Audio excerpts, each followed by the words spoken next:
if you designed the perfect virtual classroom, what would it be? Go, McKenna. You already had your mouth. Go. Okay.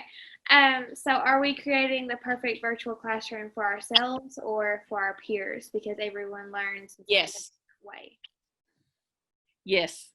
Yes to all of it? All of the above. Okay. Well, I would make sure that there was a syllabus, because most high schools don't do a syllabus, but when you're doing online learning and it's solely online learning and Zoom calls and virtual one-on-one, then your students are going to get misguided and they're not going to have, I guess they're not going to be encouraged to want to learn and to want to complete their assignments and projects, and they're not going to want to interact with you unless you keep them on that strict schedule and make sure they do have structure. Because there are a lot of students and a lot of my peers, and even sometimes myself, I haven't been able to stay entirely focused on a certain aspect of our goal that we're trying to reach, like in the classroom. Mm-hmm. Okay, thank you. I think so. You're saying right off the bat that there needs to be a syllabus with a schedule.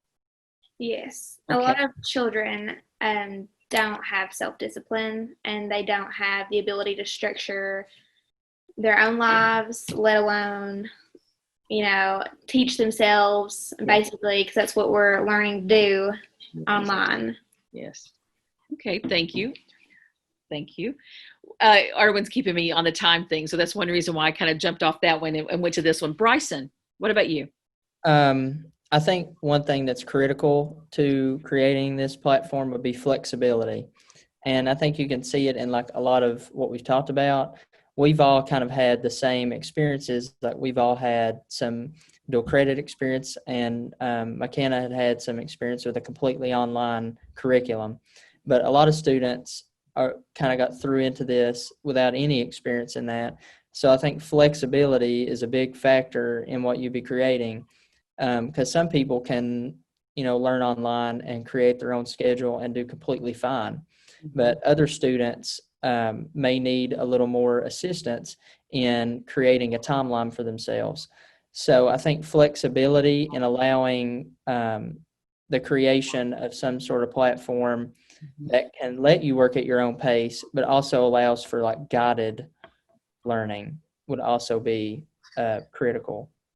Okay. And then like what Kayla mentioned earlier, the face-to-face communication is also something that I think is great to maintain through Google Meets and Zoom.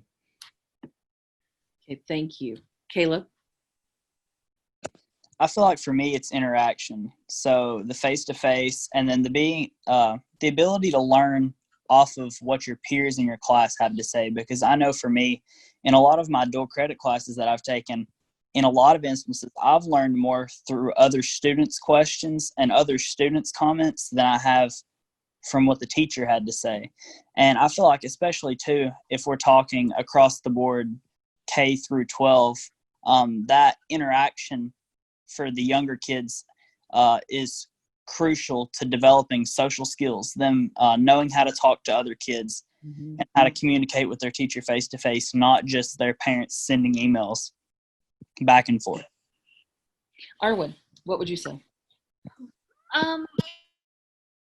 Like everyone else has been saying, communication is really important. I learn best with one-on-one interaction with a teacher or whoever, and even other students, because as long as I can have somewhat of a support system, then I think that things would definitely work out. Okay, so let's talk a little bit about that then. You guys, one thing I've noticed at the end of this conversation that we've come down to is that you still need that interaction, okay? That you really need that time to network and collaborate. That was one thing that you spoke about really eloquently, Caleb. But then Arwen just said something that made me think something, and that is teacher time. So if your teacher was able to, especially, and I really love the point that you made also, Brysen, about flexibility. And McKenna talked about that almost immediately when we started this meeting, was that she liked the flexibility, being able to do the work when she was able to do the work, and everything. We needed that flexibility. And then I like the idea that you bring up about flexibility in terms of not only doing the work when you can, but also being able to access the teacher.